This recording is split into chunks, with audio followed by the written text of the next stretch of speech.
A todos. Esta es la mesa número 20, titulada Las reformas hacendarias en los estados de México, siglos XIX y XX.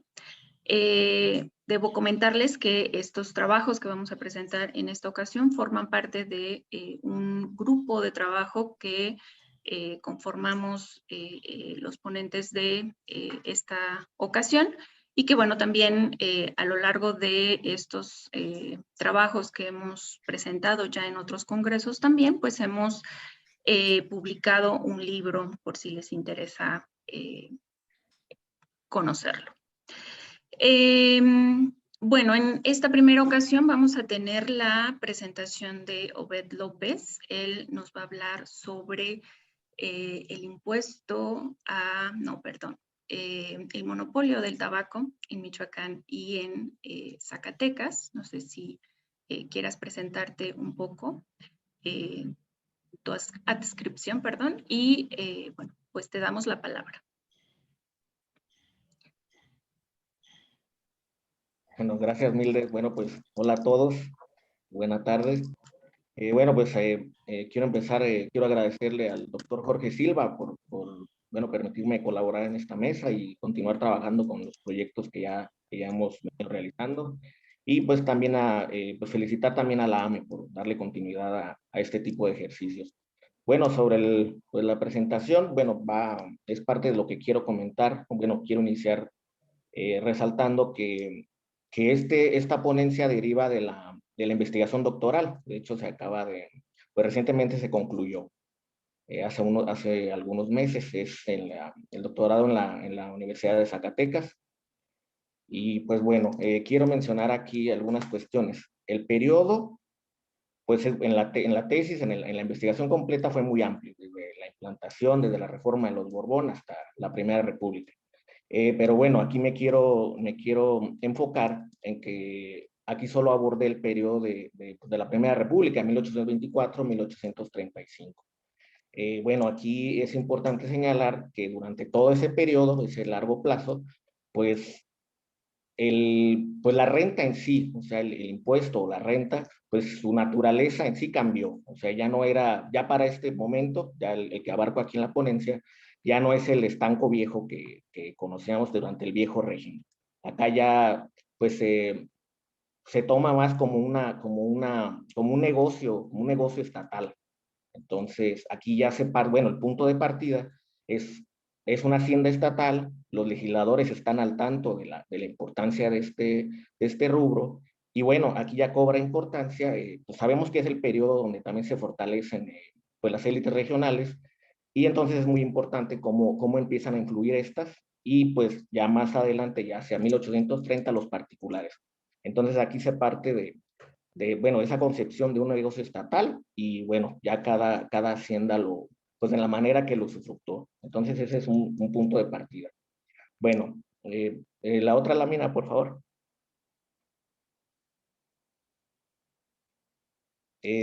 Bueno, aquí pues quise ser un poco más concreto. Aquí realmente a mí me interesaba resaltar la importancia de los ingresos, obviamente por el concepto de tabaco. Y bueno, a partir o bueno, durante un contexto, como les mencionaba, donde pues las haciendas locales están en ese periodo de construcción. Y obviamente están los legisladores muy al tanto, están los actores políticos, esa parte de estos acuerdos entre primero lo político, luego lo económico. Y, y bueno, también bajo pues esta idea de la autonomía, obviamente, pues ya hemos visto que durante este periodo los congresos empiezan a darle fuerza y a exigir su autonomía. Y bueno, aquí va el contexto. La siguiente, por favor.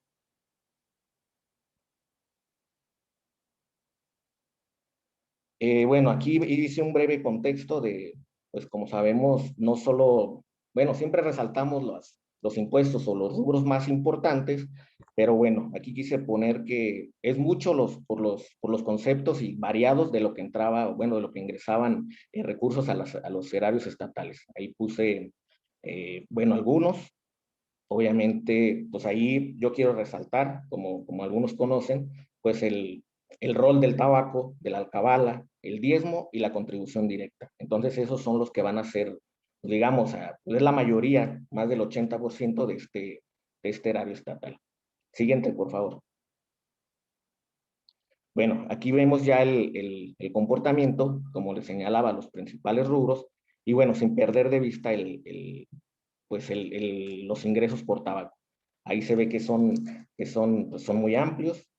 Casi durante este periodo investigado de esta ponencia, siempre osciló entre el 30 y el 60%, como pueden ver, y las principales rentas. Aquí nada más señalar de que parte de la metodología, como vieron, pues son dos espacios distintos, Michoacán, Zacatecas. El primero, pues un espacio agrícola, más comercial; el segundo, minero totalmente. En el caso de Michoacán, severamente golpeado por la guerra de independencia, con la constante penuria financiera; y el caso de Zacatecas, pues pues, eh, con pocas limitaciones financieras. Como saben, Zacatecas tuvo un papel pues muy importante, fue poco afectado por las guerras, continuó su dinámica minera, lo cual le permitió llevar pues, otro tipo de finanzas en su erario. Entonces esa fue parte de la metodología. Les comentaba, para Michoacán entre el 30 y el 60%, lo cual es mucho. Ahorita vamos a ir desglosando. La otra, por favor. Esto en el caso de Michoacán. Para Zacatecas, acá está también el comportamiento. Acá, como él señalaba, pues cambian. Aquí es de destacar la alcabala, obviamente el tabaco, y pues todos los impuestos a la actividad minera. Aquí hay que señalar, hay un planteamiento importante sobre, aquí no aparece la contribución directa, ahí podríamos, cabría preguntar qué pasa, por qué en Michoacán sí, por qué en Zacatecas no. Está el planteamiento generalizado de que los erarios locales que no tuvieron estos problemas bueno, que no fueron afectados tanto por la guerra como Michoacán, pues el planteamiento es de que los erarios en penuria optaban por estos gravámenes que tal vez pudieran resultar bajo esta idea. Ya sabemos que los legisladores estaban al tanto de pues esta libertad económica, de estas ideas muy en auge, pero bueno, como sabemos en el caso de Michoacán, solo se implementaron unos años y no funcionó.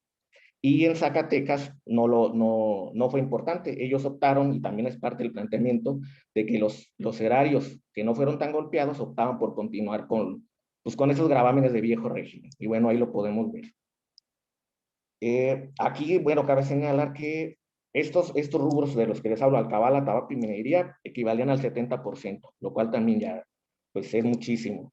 Aquí hay bueno, quiero hacer también otro señalamiento, que en los dos erarios, bueno, al igual que otros también de la República, pues tuvieron el problema del contingente. Como saben, fue una constante que no les permitía pues llevar a cabo sus finanzas a la manera que ellos quisieran. Era excesivo lo que se les cobraba. Michoacán no pudo costearlo, daba bonos, nunca lo pagó. Zacatecas sí, pero los legisladores optaron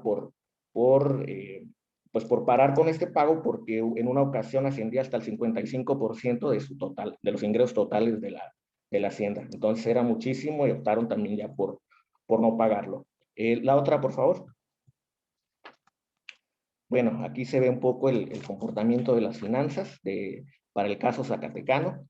Bueno, aquí pues llama la atención ya para 1830, y obviamente es interesante esta parte porque a partir de 1829 está el problema de que, bueno, fue una constante. Los erarios locales, los gobernadores en turno siempre señalaban que las dificultades en torno a este ramo, que el cual pues fue decayendo ya después de 1830, era por cuestiones del gobierno general. Entonces ellos argumentaban que el descuido por parte del gobierno general, el poco interés, pero a la vez los limitaba, porque todavía, ustedes saben que todavía seguía con él monopolio del ramo, bueno, de la rama pues en sí, o sea, ellos eran los que lo vendían, y pues empezaron a darle cabida a particulares, a otras empresas, incluso extranjeras, y bueno, ellos señalaban que eso fue lo que afectó más, y que fue el golpe final, lo que terminó con este ramo que realmente sí era el pilar de las haciendas. Eh, bueno, acá cabe señalar también en el caso del tabaco, hasta 1830, el tabaco equivalía al 50% del total, por lo menos durante 1826, 27 al 30, el 50%. Entonces, lo cual también es muy importante. Y bueno, la siguiente, por favor. y bueno, y aquí para ser breve y bueno, respetar el tiempo, pues aquí hago unas consideraciones finales. Pues obviamente la importancia del tabaco aquí para las haciendas locales. Para el caso de Michoacán, pues obviamente pues son contextos diferentes, no fue lo mismo en los dos espacios, pero aquí sí resalta esta parte. Para Michoacán le permitió costear la parte administrativa, que era carísimo, por lo menos se ve ahí en las finanzas, todo se va en sueldos, en parte de la administración, las oficinas, todo este tipo de cosas. Pero a la vez también le permitió pues, mantener las finanzas sanas, porque era un rubro fácil de administrar, ya se tenía experiencia y se invertía poco y las ganancias eran significativas. Pero el problema de Michoacán es que no hubo esta cohesión política. Siempre fue constante el conflicto entre el ayuntamiento de Valladolid, Morelia, y el gobierno estatal. Nunca se pudieron poner de acuerdo y no pudieron plantear pues proyectos económicos a largo, bueno, ni a mediano plazo. Esa fue una constante. En el caso de Zacatecas fue distinto. Acá sí les permitió, bueno, acá sí hubo pues esta comunicación pues esa manera de trabajar coordinada de cierta manera, no había conflictos políticos tan marcados como en Michoacán, y acá sí se pudo diversificar. El excedente también, en parte gracias al tabaco y a la minería, pues les permitió plantear algunos proyectos económicos, algunos educativos e incluso de infraestructura, lo cual pues es muy distinto porque por lo menos para el caso de Michoacán, pues hay uno encuentra pues algunas aseveraciones de legisladores que también pensaban esas ideas de poder plantear proyectos económicos, pero no se llevaron a cabo. En el caso de Zacatecas sí avanzó más, tampoco fue, por lo menos hasta el 35, no fue que haya funcionado así a la perfección, pero por lo menos estaban ya más encaminados. Y bueno, entonces aquí pues yo resalto también la importancia de este rubro, porque tiene que ver con muchos elementos. Realmente encontramos pues ese pilar, esa fortaleza de este rubro que incluso pues era muy discutido porque los legisladores veían que, que un monopolio, bueno, ya no se podía concebir un monopolio para esta temporalidad, acorde a las ideas pues modernas, progresistas, pero lo justificaban en que, bueno, de todas maneras, si se monopolizaba y se hacía ese negocio, solo afectaba a los fumadores. Entonces decían, ¿no? Es un buen negocio, es pues es fácil de administrar, ya se tiene la experiencia, tenemos las fábricas, entonces está el mercado también, o sea, toda la cuestión operativa, entonces optaban por justificarlo, aunque estuviera en contra de las ideas de la época. Entonces, pues la importancia también es de que, pues uno podría preguntarse, entonces, si no hubiera ingresado, o bueno, si no hubieran tenido estos recursos, ¿qué hubiera pasado con los erarios estatales? Porque realmente es muchísimo lo que significaba el tabaco. Para los dos erarios pues prácticamente fue el pilar. Entonces, pues con eso concluyo. Por lo menos hasta el 32, 33, ya que lo abolieron, sí ciertamente fue el pilar de ambos erarios estatales. Gracias.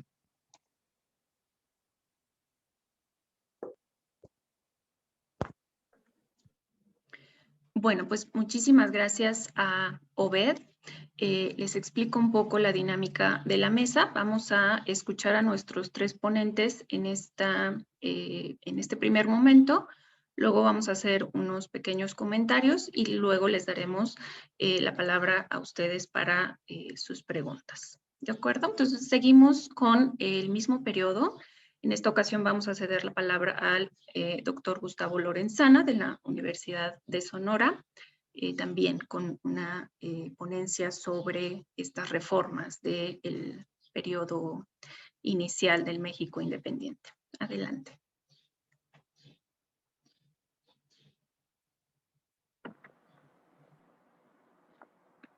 Bien, muchas gracias. Buenas tardes de nuevo a todos y a todas.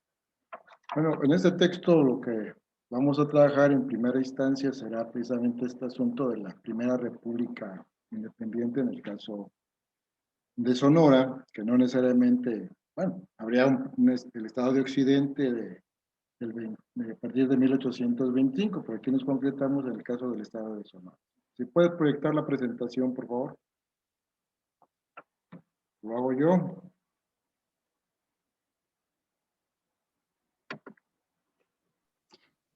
Sí, es usted quien tiene que presentarla. Muy bien. Ahí está ya, ¿verdad? Entonces,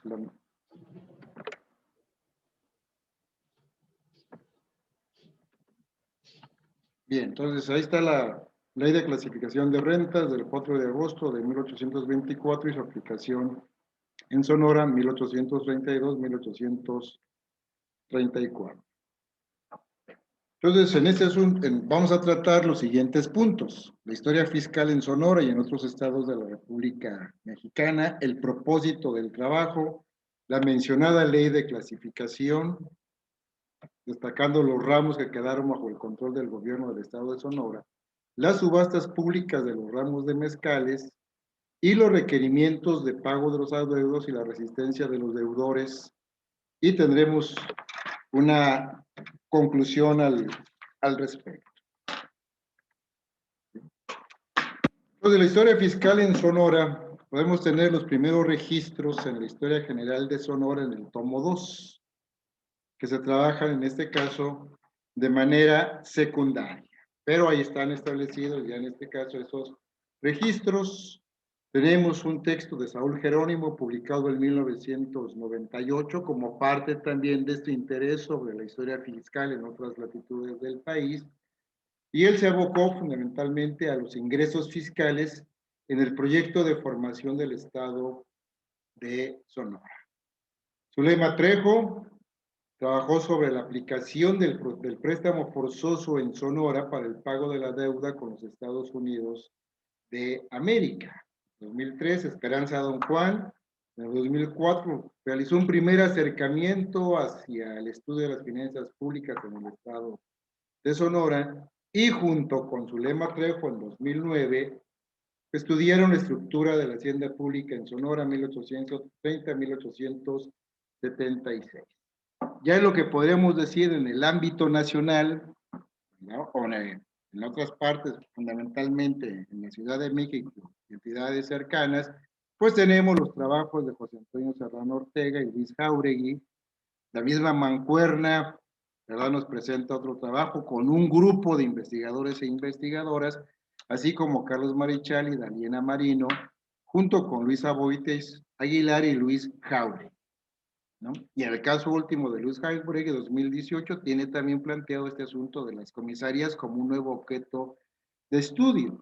Lo importante es que aquí estamos hablando ya del interés de grupos de investigación en torno a las finanzas públicas, por supuesto que van desde el periodo o de lo llamado el México colonial hasta el México independiente, con una serie de temáticas de acuerdo a los intereses, por supuesto, de cada uno de los investigadores, que puso ya la historia fiscal como una de las líneas de investigación que se desarrollan en diferentes instituciones al respecto. El propósito de la ponencia es, siguiendo la sociología fiscal, que aborda las formas de organización política, las prácticas, representaciones y percepciones culturales de distintos grupos y sujetos. En el presente estudio analizaremos las interacciones entre los postores de los ramos de mezcales y diezmos que quedaron en manos del gobierno del estado de Sonora como resultado de la Ley de Clasificación de Rentas de 1824, y la participación de los tesoreros José Justo Milla, José María Mendoza y Lucas Picos, así como las intervenciones del gobernador Manuel Escalante y Arvizo y del Consejo de Gobierno y de los jueces de paz y de primera instancia. En este caso, ¿verdad?, dicha ley estableció la separación de las rentas entre la federación y los estados. Ya el compañero Bed en una de sus láminas hizo referencia precisamente a ello. Yo simplemente mencionaría algunas de ellas. En el caso de la federación serían los derechos de importación y exportación en los puertos y fronteras de la República, derecho de internación del 15% que se cobrará en el mismo puerto y fronteras, renta del tabaco y pólvora. En el caso de los estados, quedaría precisamente esta cuestión de lo que tiene que ver con las alcabalas, los derechos sobre oro y plata, contribución personal, diezmos, impuestos sobre el pulque y mezcal, pelea de gallos y venta de cigarros y puros. Esto, por supuesto, a partir de lo que tiene que ver con la obtención de los ingresos necesarios para la administración estatal.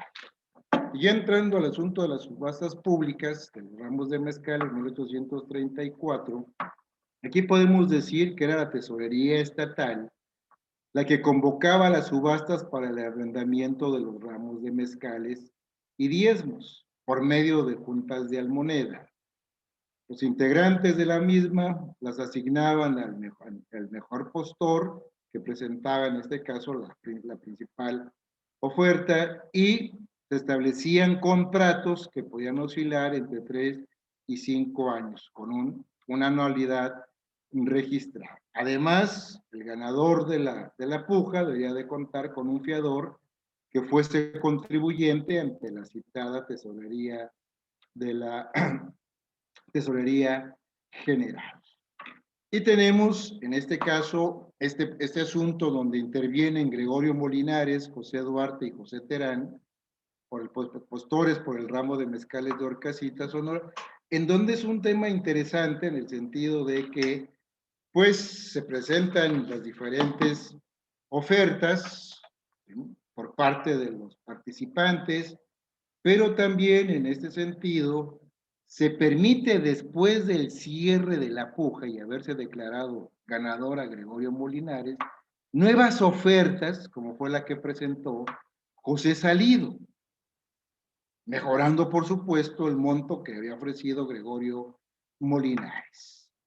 Eso generó una controversia por parte del representante de Molinares, Pablo Valencia, que no estuvo de acuerdo en que se convocara de nueva cuenta el ramo, y apeló a una disposición del Congreso Estatal de 4 de junio de 1833, que prohibía sacar a nuevo remate el ramo de mezcales de Horcasitas.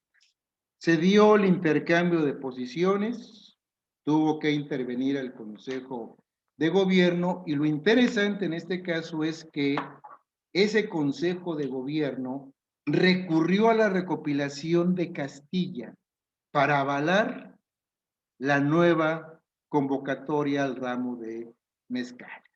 O sea, se recuperó una legislación emitida durante el dominio español para darle validez y sustento a la posición. Por supuesto que en ese sentido indicaba que debía de llevarse a cabo un nuevo remate. Entonces ahí tendríamos este asunto de lo que tiene que ver con una permanencia legislativa y por supuesto el manejo de dichas leyes por parte de esos individuos que formaban parte de esta administración estatal. Desafortunadamente, la fuente no registra el desenlace del asunto, ¿sí?, pero podríamos suponer que por supuesto prevaleció este punto en el sentido de que se llevó a cabo esa nueva convocatoria. Tenemos también el caso de Reyes Vildósola, el cual por supuesto también en este sentido ofreció, ¿verdad?, como único postor una cantidad de 800 pesos anuales. No le aceptó la oferta porque se le había otorgado ese ramo en una cantidad de 1,860 pesos. No era suficiente lo que ofrecían, a pesar de la escasez que pudiera tener el gobierno. Por lo tanto, se pidió un nuevo ofrecimiento por parte de la Junta de Almoneda, el cual, por supuesto, no fue posible porque el propio Reyes Vildósola señaló que el juez de primera instancia de Moctezuma se había equivocado al registrar la cantidad, que él no había dicho 1,860 pesos, sino había dicho 800 pesos, que es lo que había ofrecido. Entonces, el asunto se canalizó al Consejo de Gobierno, en donde sus integrantes, Ignacio de Bustamante y Francisco Moreno y Justo Milla, pues remitieron precisamente el asunto al juez de paz de Moctezuma para que para que convocara testigos para saber si efectivamente Reyes Vildósola había ofrecido 800 pesos o 1,860 pesos. Los testigos que participaron en esta cuestión señalaron que efectivamente Vildósola había ofrecido los 1,860 pesos. Por lo tanto, entonces, quedaba en ese sentido obligado precisamente a cumplir con lo que correspondería en esta cuestión. Tampoco en este caso tenemos pues, precisamente el resultado, ¿no? De lo que sucedió en términos de esta cuestión del caso de Reyes Vildoso. Pero estamos ya en esta cuestión precisamente en lo que tiene que ver estos intercambios entre los participantes en esta cuestión. El otro asunto tiene que ver con que no se pagaban los adeudos, que es lo que tenemos en esta lámina. Uno de ellos, Manuel María Gándara, con el ramo de diezmos de euros en 1832, pues señaló que efectivamente tenía la deuda, pero apelaban a los préstamos que le habían ofrecido al gobierno del Estado Interno de Occidente, para que se los reconocieran y por supuesto quedara saldada la deuda.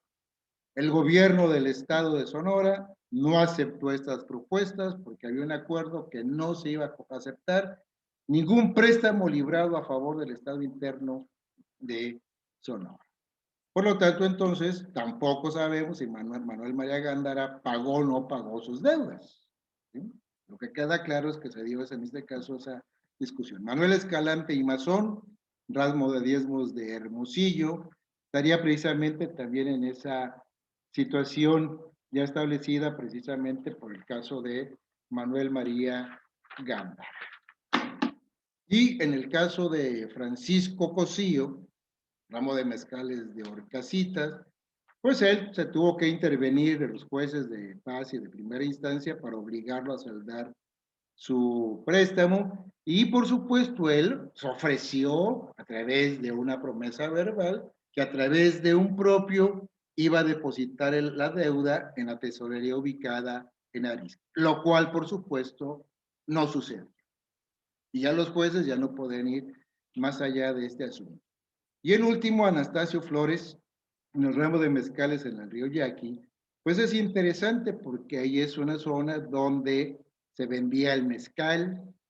Juan Banderas, que era el dirigente de los yaquis, pagaba, vamos a decirle, derecho de piso por la introducción del mezcal en la zona, y esto obligaba precisamente a Anastasio Flores para, pues no estar ya en condiciones de pagar los adeudos. Y a final de cuentas también se llevó a cabo la convocatoria de testigos para preguntarnos si Anastasio Flores tenía la vinatería, desde cuándo producía, etcétera, etcétera. Y los testigos señalaron pues, que por supuesto sí tenía la vinatería, pero que las incursiones de los yaquis impedían la producción y que por lo tanto no funcionaba en ese sentido. Ante tal condición económica de Anastasio Flores, pues el gobierno del estado decidió cancelar el contrato. Y entonces ya lo que tenemos que en este caso a manera de conclusión sería precisamente lo siguiente en torno a este punto que tiene que ver precisamente de que este asunto de la fiscalidad en Sonora, la tesorería estatal mantuvo vigente el procedimiento utilizado en el llamado periodo colonial tardío para la asignación al mejor postor de los ramos de diezmos y mezcales. En materia fiscal, se dio entonces una continuidad entre el antiguo régimen y el nuevo régimen. Además, tenemos esta cuestión que frente a la escasez de ingresos para solventar los gastos de la administración pública estatal, la autoridad fiscal hizo uso de las medidas que tenía a su disposición para, a través, por supuesto, de las subastas y desde luego para el cobro de los adeudos. Los casos aquí reseñados dan cuenta de lo que las cosas no salieron como se esperaba, que era el pago puntual de los vencimientos de las anualidades de los contratos de arrendamiento. Más bien, los contribuyentes se fueron por la morosidad en sus pagos y el desconocimiento de sus deudas. Eso trajo consigo la intervención de los jueces de paz y de primera instancia. Gracias. Con esto cierro mi intervención. Pues muchísimas gracias al doctor Gustavo Lorenzana. Vamos entonces a dar la palabra al doctor Jorge Silva, de la Universidad Michoacana de San Nicolás de Hidalgo. En esta ocasión, pues vamos a escuchar ahora esta perspectiva municipal comparada con estas dos anteriores que hemos escuchado acerca de los estados en este primer periodo del nuevo régimen. Adelante.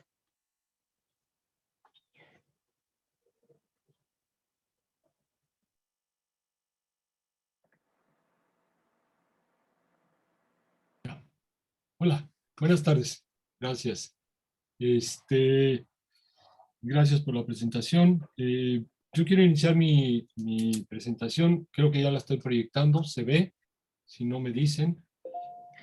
Diciendo dos asuntos que son importantes. Uno es que los integrantes de esta mesa hemos formado desde hace ya algún tiempo un grupo de investigación, una red de investigación que estamos analizando las haciendas públicas estatales, de las cuales hemos abordado a partir de las experiencias, de los trabajos, de los proyectos de investigación, áreas distintas del territorio mexicano, sobre todo en el siglo XIX y en el siglo XX. La idea es tratar de establecer una red que nos permita ir viendo cómo se va construyendo la hacienda pública en cada uno de los estados, a partir de unas ideas generales, pero rescatando sobre todo las particularidades de cada una de ellas. En ese sentido, todo lo que estamos presentando ahora es parte de esos trabajos de los que ya mencionó hace ratito la doctora Escalante. Bueno, para no tardarme mucho, la siguiente observación lo voy a decir al final de mi presentación, por lo tanto, voy a empezar con esto. Hay una preocupación que a mí tengo desde hace mucho rato, es cómo los ayuntamientos van perdiendo esa autonomía desde las reformas implementadas en el siglo XVIII por la corona de los Borbón, y a lo largo del siglo XIX, cómo esas condiciones van generando una serie de desfases, asimetrías, porosidad, irregularidades en torno a los ayuntamientos, hasta llegar a condiciones como los conocemos hoy en día. Por lo tanto, entonces, mi trabajo se enfoca al caso michoacano entre 1825 y 1869, que sería el primer gran impulso liberal que se implementa en ese momento. Por lo tanto, entonces parto yo... ¿Perdón? Doctor, ¿podría ampliar su presentación? Gracias. ¿Así? Sí, perfecto. Vale, ok. Parto de una serie de antecedentes que yo ya he revisado, que es la reforma del siglo XVIII sobre el gobierno, la justicia, la hacienda y la seguridad, encabezada por el visitador Gálvez, pero desde antes con otra serie de cosas, en donde una parte importante se está refiriendo a la hacienda local y las nuevas reglamentaciones a los impuestos, con una centralización a partir de la Contaduría General de Propios Arbitrios, Bienes y Bienes de Comunidad, o la organización de los ayuntamientos a través de juntas municipales y reglamentos, propuestas de desaparición y modificación de arbitrios, o el intento de establecer el impuesto único, y los reglamentos a partir de cada una de las necesidades basadas en las partes de las finanzas públicas. A partir de ahí, entonces, yo lo que me dedico a hacer es empezar a revisar toda la legislación, tanto de las memorias de gobierno, como de las actas del Congreso, como de la emisión de los reglamentos, para ir viendo un poco la comparación y la relación que se está estableciendo en términos de estas nuevas formas, ¿no? Y entonces empiezo a ver que a partir de este momento, de 1825, en el caso de Michoacán, ¿sí?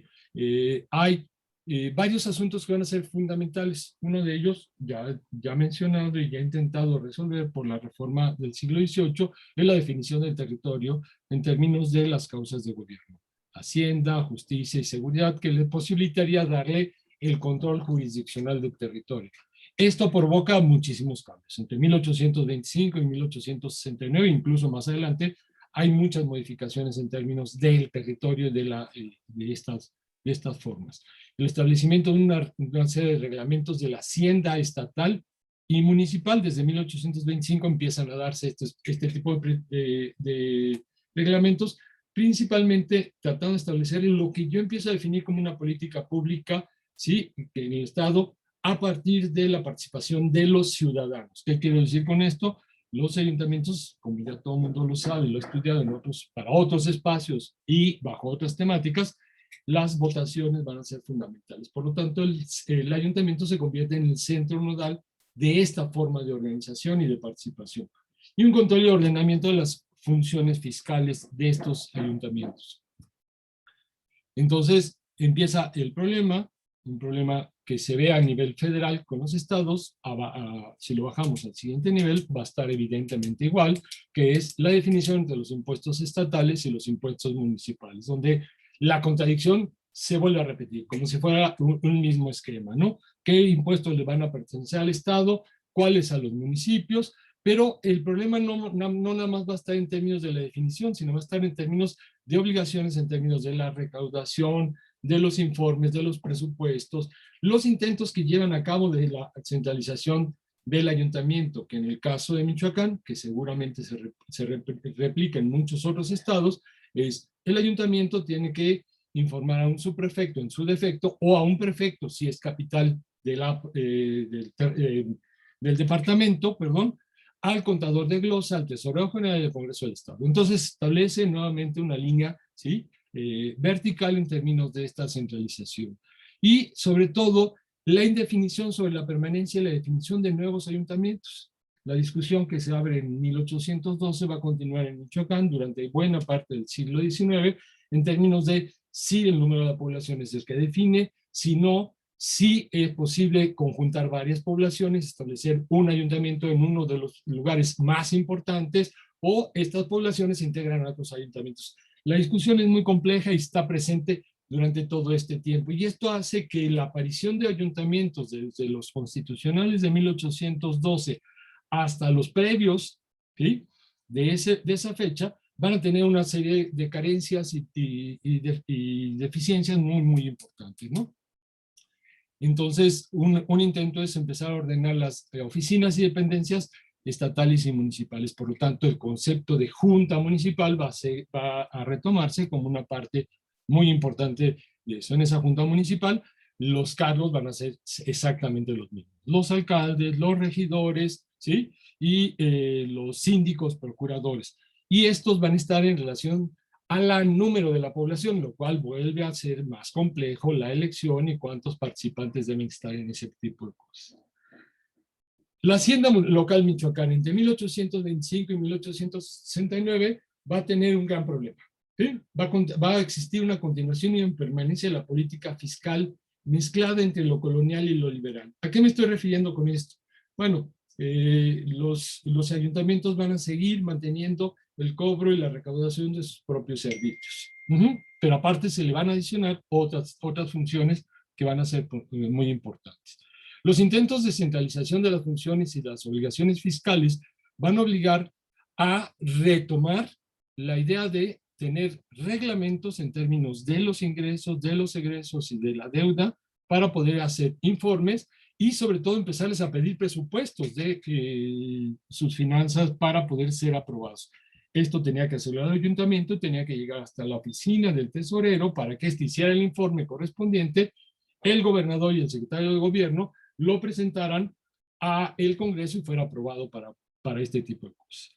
La aparición de prefectos y subprefectos como presidentes de los ayuntamientos, lo cual sí va a generar algunas diferencias y conflictos al interior de los mismos ayuntamientos que van a seguir controlando mucho de la vida política, de la vida económica, de los espacios sobre los que están ellos asentados. La obligación de establecer reglamentos, algo no es nuevo, vuelven otra vez estos a recuperarse como una necesidad importante, ¿sí? Y la recaudación impositiva estatal y municipal. Aquí es donde empieza el problema, porque entonces el Estado obliga a los ayuntamientos a empezar a cobrar impuestos que le pertenecen al Estado, ¿sí?, o impuestos que tiene que cobrar el ayuntamiento para empezar a ofrecer algún tipo de servicio a la comunidad. Me estoy refiriendo a las contribuciones directas a través de los padrones, que son los mismos regidores y síndicos los que tienen que andar haciendo el registro, y la recaudación como también aquellas nuevas obligaciones que se le empiezan a establecer. Instrucción pública, beneficencia pública y más adelante, hacia mediados del siglo XIX, el registro civil, que va a ser una parte importante. De eso, esos fondos, ¿sí?, tienen que aparecer de parte de estos impuestos, pero que todavía no acaba de quedar muy definido cómo se van a empezar a establecer los fondos. Por lo tanto, los ayuntamientos van a tener un déficit permanente y una incapacidad para cubrir sus obligaciones. Este asunto ya desde la reforma del siglo XVIII ya se veía venir, por eso la propuesta de la corona de establecer el impuesto de la contribución única que posibilitara establecer ese control. El asunto es que ahora que se establece en el siglo XIX, ¿sí?, el problema es que los ayuntamientos lo recogen, lo recaudan a partir de los padrones que tienen que establecer, y entre 1825 y 1870 el Estado le cede un porcentaje que mismo que se los reduce o se los quita en diferentes momentos de ese recurso, porque la capacidad del Estado para recaudar impuestos no era lo suficientemente alta para poder enfrentar este tipo de cosas. Por lo tanto, entonces, el déficit va a ser permanente.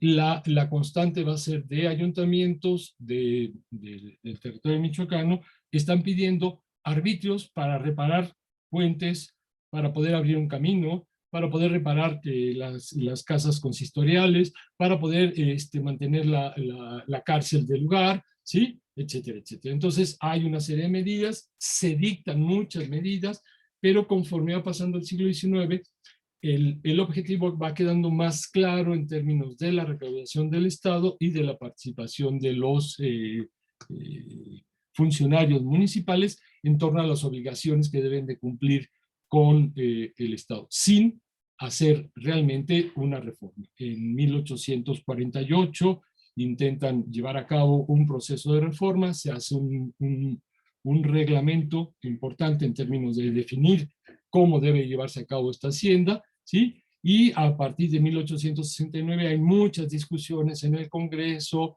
en la presentación del gobernador hacia el Congreso, para poder tratar de hacer una reforma que no cuaja, no llega, sino hasta 1870, que llega un personaje desde el centro de la Ciudad de México para poder organizar todo esto.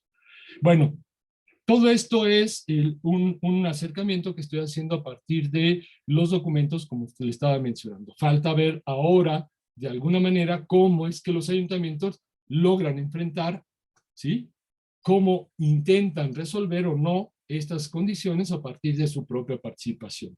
En el caso del ayuntamiento de Valladolid, Morelia, y ya con eso termino, va a quedar muy claro que el poder que van a seguir teniendo estos regidores va a ser muy importante, ya que a partir del 1830 van a tener una posición muy clara y muy definida en términos de la discusión que se está llevando a nivel federal.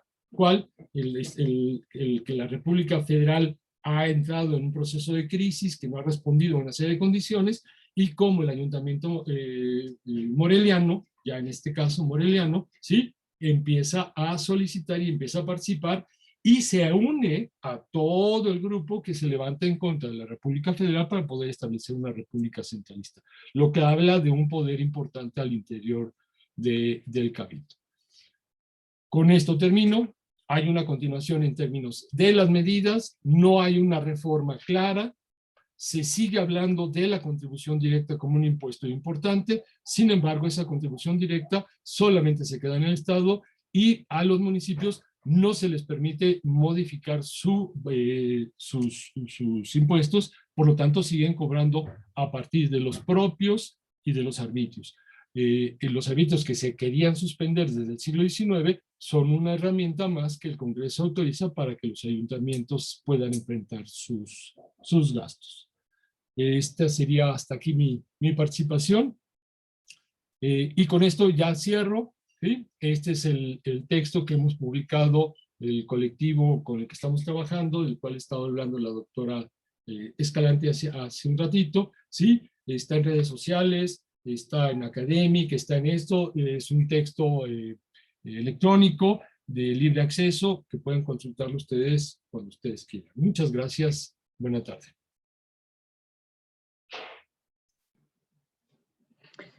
Pues muchísimas gracias, doctor Silva.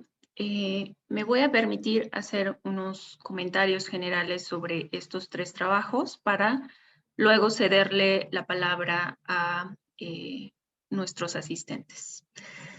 Como ya lo comentaron los 3, pues es un periodo en el que hay pues un interés por hacer un ajuste desde la Hacienda Federal, estatal y municipal. En ese sentido, ya lo hemos escuchado varias veces, incluso, bueno, lo seguimos observando hasta hoy en día. Es una problemática el asunto de la soberanía fiscal entre estas 3 entidades que no queda claro y que muchas veces pues ha llegado a conflictos o a pues no lograr los intereses que se tienen sobre cierto impuesto, sobre cierta contribución, ¿no? Estos 3 trabajos pues se centran en estos primeros años de el México independiente, sobre todo después ya de este primer imperio que de alguna forma fracasa y que, bueno, también deja muchos de esos problemas del antiguo régimen relacionados con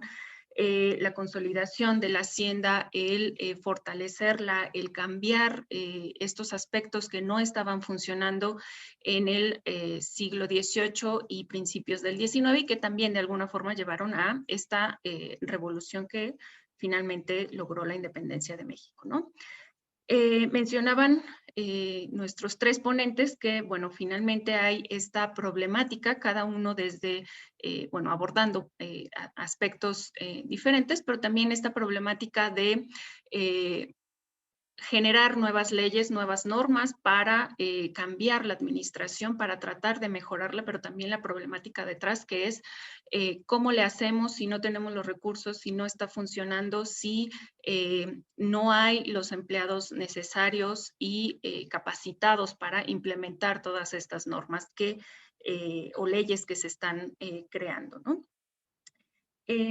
También estas normas o cambios administrativos no es solo en la hacienda, sino hay todo un trabajo detrás que permita también fomentar estas diferentes actividades económicas que, bueno, de alguna forma se trastocaron con la guerra de independencia y que, bueno, van a echarse a andar en este lapso. Sobre todo podemos destacar esto del trabajo del doctor Obed con la problemática de el monopolio de tabaco, ¿no? Decía, bueno, es una producción que todavía sigue siendo monopólica y controlada por la federación y que a su vez vende este producto a el Estado y que por lo tanto, pues va a ser quien se quede con las ganancias al controlar el precio y pues finalmente sí hay un ingreso importante para estos 2 estados o estos casos que nos ha presentado el doctor Obed, pero finalmente pues va a haber un caso de éxito que va a ser Zacatecas y el otro de Michoacán, que bueno, se obtienen recursos importantes de este monopolio del tabaco, pero la hacienda en general pues no tiene tantos ingresos como para poder hacer frente o modernizar también sus actividades, ¿no? Ya lo mencionaba él, obviamente tiene mucho que ver con la importancia de la minería también en Zacatecas, que logra recuperar esta producción y por lo tanto pues va a obtener importantes ingresos también de la minería, ¿no? En el caso del doctor Lorenzana, pues también nos presenta esta problemática, en específico, pues también esa imposibilidad de cambiar la forma de cobrar los impuestos, de hacerlos más eficientes y el tener que otorgar estas rentas en subasta para poder obtener los ingresos debido a pues la falta de pericia de los empleados, a no tener los recursos para ampliar esa administración hacendaria y poder hacerlo por sí misma, ¿no? Nos lo mencionaba él, pues hay una problemática enorme en el hecho de tener que estar arrendando estos cobros de los impuestos de los mezcales y de los diezmos, porque aunque hay estas posturas de parte de algunos particulares que de alguna forma nos dice él tienen el control porque pues son los únicos postores o son pues esos personajes que tienen otros intereses económicos en los diferentes municipios de Sonora y que por lo tanto van a ser los que van a poder coaccionar a lo mejor a los compradores para obtener esos ingresos y a su vez pasarlos al Estado, ¿no? También nos mencionaba ahí esta problemática de realmente cobrar estas rentas que debían pagar estos particulares por ya fuera la guerra yaqui o también por la, ¿cómo se dice?, insolvencia de los propios particulares que al final no podían generar esos ingresos o que, bueno, también se escudaban en ese poder que tenían y decían, pues no tengo esos ingresos, no te lo voy a pagar o sí te lo voy a pagar y daban largas, ¿no? Finalmente creo que viene de alguna forma relacionado con esas redes de poder, con esas autonomías también de los municipios o de los particulares, de esa fuerza del Estado, por lo menos en Sonora, para poder exigir esos ingresos, ¿no? Y bueno, por último, el doctor Silva pues nos habla también de esta problemática, de esta reconstrucción de alguna forma de las haciendas municipales. Siempre, bueno, durante el siglo XIX ya varios estudiosos lo han propuesto, que las haciendas son las más afectadas en este reparto de los impuestos y van a ser pues obviamente las que menos puedan modificar sus impuestos, que no puedan modernizarlos y que por lo tanto van a tener pues esta problemática para obtener sus ingresos y van a estar en constante quiebra o déficit. En este sentido, bueno, este recorrido que nos hace el doctor Silva de los diversos cambios en la legislación, en las normas de la hacienda estatal y municipal, pues nos refleja eso, ¿no? Esa imposibilidad de realmente llevar a cabo lo que se está planeando y incluso podríamos decir una reinterpretación por parte de los empleados de esas normas y decir, bueno, pues me están pidiendo que haga esto, pero no se puede, entonces voy a hacer lo que se hacía antes o lo que yo puedo hasta mis alcances, ¿no? No lo menciono en esta ponencia, pero el doctor en el texto sí dice, es que había una carencia de empleados realmente capacitados, ¿no? Muy apenas sabían leer y por lo tanto, pues, era muy difícil que también realizaran sus actividades de una manera cabal. Entonces, pues finalmente eso, ¿no? Hay estas irregularidades en las haciendas, ya no lo decía, en lugar de generar sus propios ingresos, tienen que realizar también el cobro para los estados o para el estado de Michoacán y por lo tanto pues también son gastos que el municipio tiene, los diferentes municipios tienen que solventar para cobrar estos impuestos, ¿no? De alguna forma o también dedicar sus propios empleados para hacerlo y no dedicarse a lo que debería. Entonces, bueno, pues creo que son textos y ponencias muy propositivas para este primer periodo de la Hacienda ya independiente. En este momento, pues les cedo la palabra por si hay algunas preguntas de nuestro público. Gracias.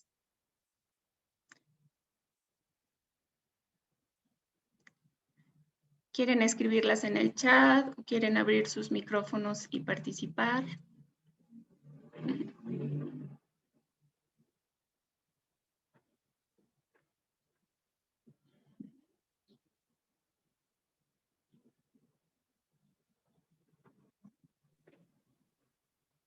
¿Abel? Perdón. Sí, o también iba a participar. Bueno, buenas tardes a todas y a todos. Excelentes ponencias de las que acabamos de escuchar. Felicitaciones a los ponentes. Y yo quisiera tener o centrar mi participación en una reflexión que estaba yo teniendo ahorita cuando estaba escuchando la ponencia del doctor Jorge Silva. En este sentido, yo me preguntaba, doctor Jorge, ¿hasta qué punto esta reforma fiscal de los ayuntamientos es tal vez es parte de una reforma más amplia del Estado. Y lo planteo desde la siguiente perspectiva. No sé hasta en qué medida hay una nueva visión, ¿sí?, de entender el gasto, nuevas funciones, ¿sí? Y en ese sentido, no sé si la reforma fiscal de los ayuntamientos entra dentro de ese paquete o son cosas separadas. ¿Por qué lo digo? Porque yo a finales del siglo XIX, inicios del XX, para Michoacán mismo, llegué a encontrar en la ley de ingresos del Estado, en la parte de los aprovechamientos, los arbitrios municipales. Entonces a mí me llamaba mucho la atención eso, ¿sí? Porque al final de cuentas, en la expedición de la ley de ingresos del Estado, es de donde venían así al fondo los arbitrios municipales. Entonces, esa es como mi pregunta, ¿no? Si es parte de ese mismo proyecto más amplio, más del Estado. Gracias. Bueno, si les parece, dejamos todas las respuestas al final. Creo que el doctor Gracida quería participar también. Yo una pregunta que me estaba haciendo al estar escuchando las ponencias es el ver esta continuidad que sabemos que tiene el sistema colonial, ¿no? Y en nuestras regiones que presenta aquí el doctor Gustavo Lorenzana en el caso de Sonora, que vemos, las vemos muy a mediados y casi a veces hasta finales del siglo XX actuando. Pero la pregunta que yo quisiera hacerle al doctor Jorge Silva es y que tiene que ver un poco con mucho de lo que se discute ahora respecto a las celebraciones. ¿Qué es lo que impidió, sí, qué es lo que impidió que no continuara usufructuando el sistema hacendario colonial, el imperio de Iturbide, ¿no? Que al final de cuentas, esta incapacidad de las federaciones, de los nuevos estados o de las antiguas provincias, pudiera Iturbide obtener los recursos que le hubieran dado viabilidad a su gobierno,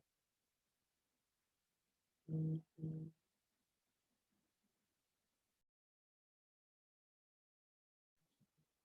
¿Alguien más?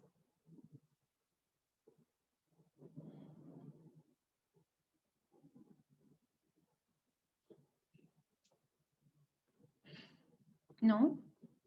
Bueno, si me lo permiten a mí, yo sí quisiera preguntarle a el doctor Obed. Por ahí mencionó algo sobre las contribuciones directas, que sí tienen importancia en Zacatecas, pero no tanto en Michoacán. ¿Podrías decirnos un poco sobre esto? No sé si alguien más, como si no, para darle la palabra ya a los ponentes.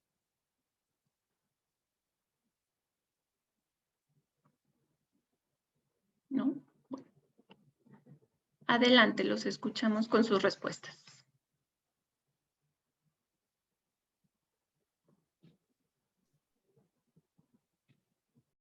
¿Quién primero, yo? Sí, sí gusta. Vale, gracias.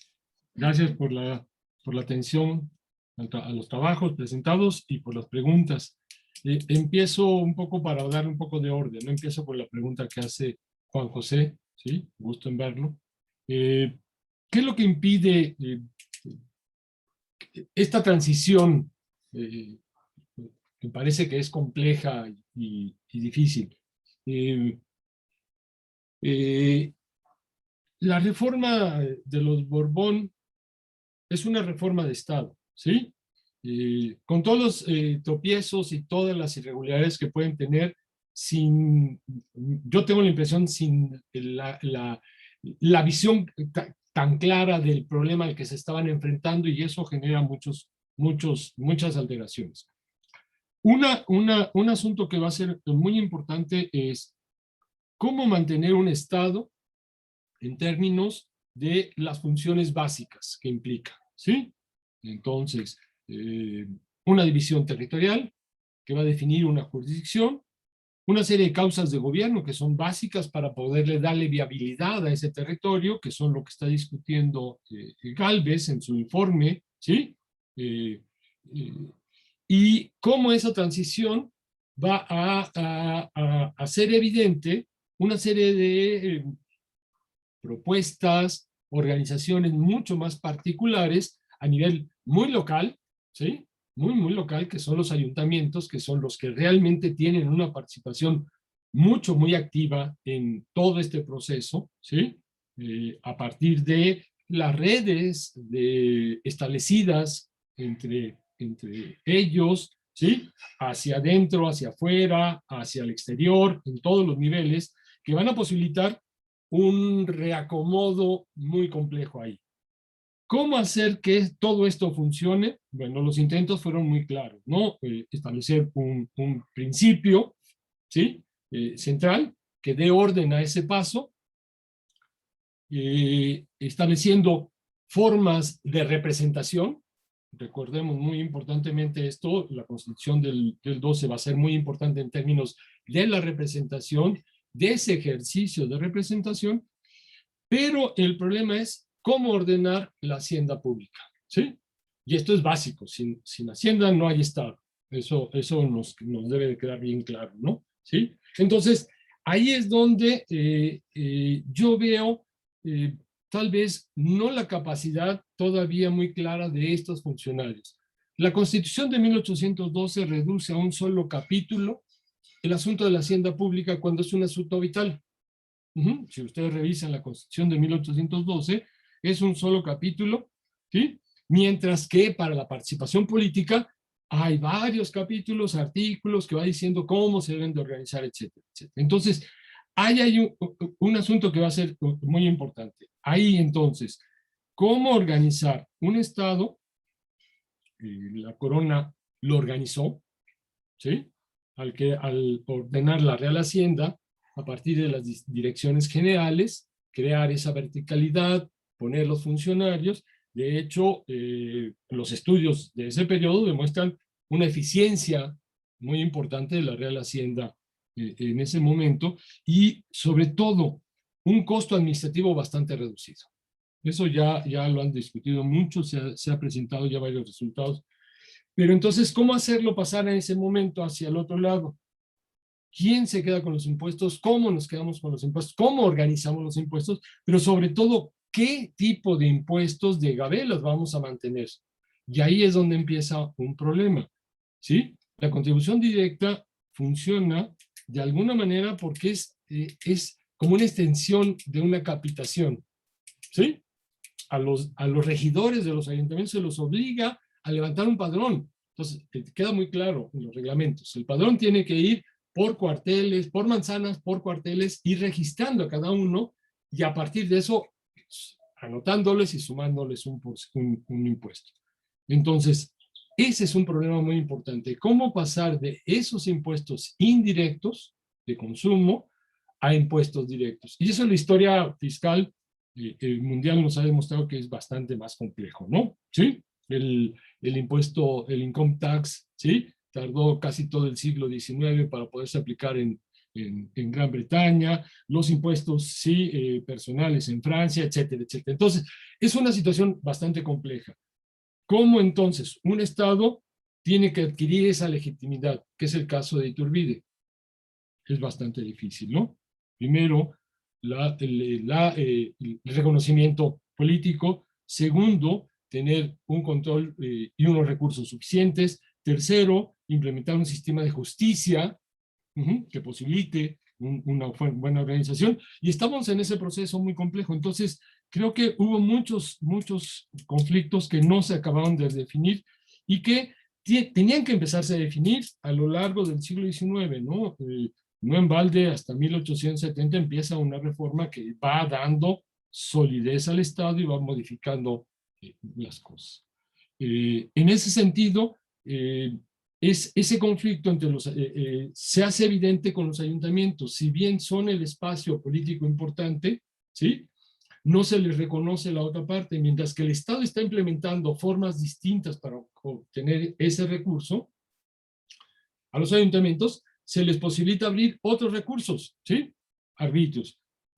Si eres productor de ganado, tienes que registrar tu hierro con que vas a marcar al ganado. Vas a seguir cobrando sobre el abasto de carnes, ¿sí? Vas a seguir cobrando sobre las plazas públicas y la venta en las plazas públicas. Vas a seguir cobrando, en el caso de Michoacán, ya no, las pulperías se suspenden, ya no se cobra sobre pulperías. En otros estados se mantienen. Puebla duró mucho más tiempo, ¿no? ¿Sí? Entonces, esa experiencia es compleja porque la discusión de los funcionarios va por otro lado, pero la realidad no les permite hacer este tipo de cosas. Gracias.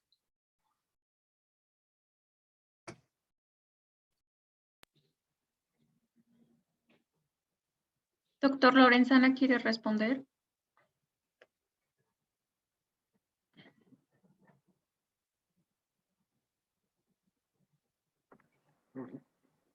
Además hizo un comentario, Juan José, sobre mi presentación, ¿no? Que habló de la continuidad. ¿Es así, no, Juan José? O sea, sobre la continuidad, ¿no? Que está en las tres ponencias, ¿no? Sí, es que precisamente esto es lo interesante de cómo para resolver este asunto, para obtener los ingresos, y ante la postura del representante del contratista que apela a una legislación vigente, pues el Consejo de Gobierno se va a esa legislación que evidentemente se pensaría que difícilmente la podían tener en el radar, pues. Pero es interesante porque también en estos asuntos de tierras han hecho también hacían referencia a legislación anterior. En ese sentido, sí se plantea esta cuestión de esta continuidad que se expresa precisamente a partir de esa legislación. Cuando les conviene, apelan a esa legislación, la mantienen vigente, a pesar de que ya no tendría razón de ser de esa vigencia. Pero como le conviene en ese momento a la Hacienda Estatal, prevalece sobre lo que ellos mismos habían dictado al respecto. ¿Sí? Entonces ahí podríamos hacer el matiz de que no es en el sentido que esté la ley ahí, sino simplemente en este asunto de tenerla quizá en los archivos, en los anaqueles, tener alguna legislación ahí en la materia, pues les permite revisar para dar salida a esos asuntos que se le presentan, ¿no? Que evidentemente para eso estarían estas cuestiones. ¿Qué es lo que beneficia de lo anterior para aplicarlo? ¿No? Y en este caso, por supuesto, esa legislación les avalaba que podían volver a convocar el ramo, independientemente de lo que dijera ya la ley generada en el estado de Sonora. Gracias.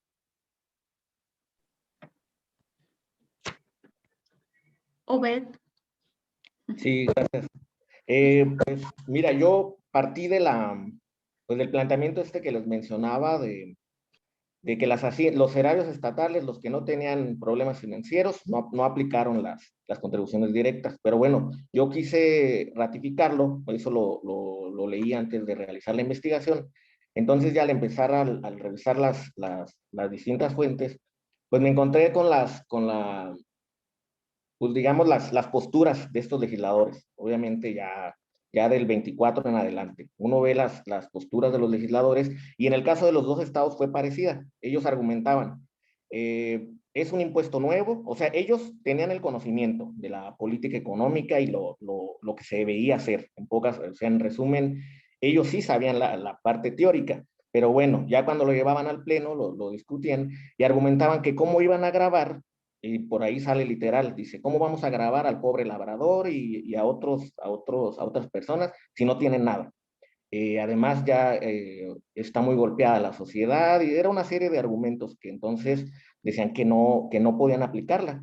Y de hecho, y también tiene que ver con los recursos, porque en realidad es cierto que era más fácil administrar impuestos de viejo régimen, digo, para este periodo, porque tenían la experiencia y ellos sabían lo redituable que eran estos impuestos.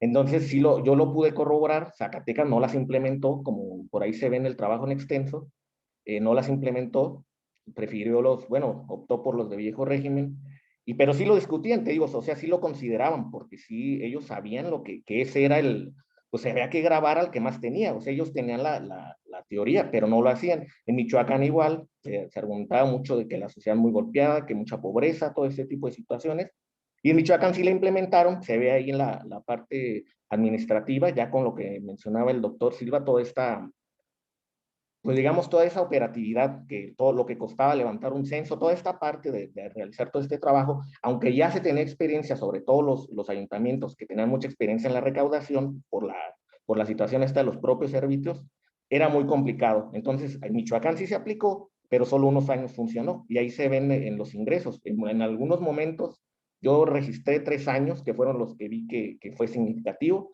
pero no funcionó. Y los debates seguían en torno a la contribución directa.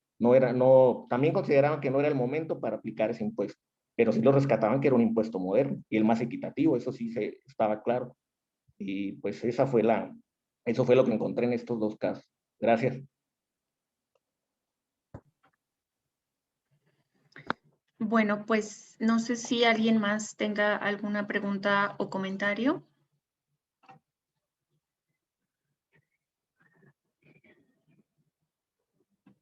¿No? Pues agradecemos mucho a los ponentes por su participación y a nuestros escuchas. Tenemos entonces un receso hasta las 6. No sé si hay una presentación de un libro a las 5:30, por si quieren ir a escucharlo y luego regresar con nosotros. A las 6, por el mismo link, tendremos entonces las ponencias de la doctora Adriana Corral, de Fernando Soria, de el doctor Roberto Ramírez y su servidora. ¿Ok? Muchísimas gracias. Los esperamos. Gracias. Gracias. Gracias, hasta el ratito. Se les recuerda que la de las 6 es por el mismo enlace. Sí. Muy bien. Ok. Ok, Correcto. gracias.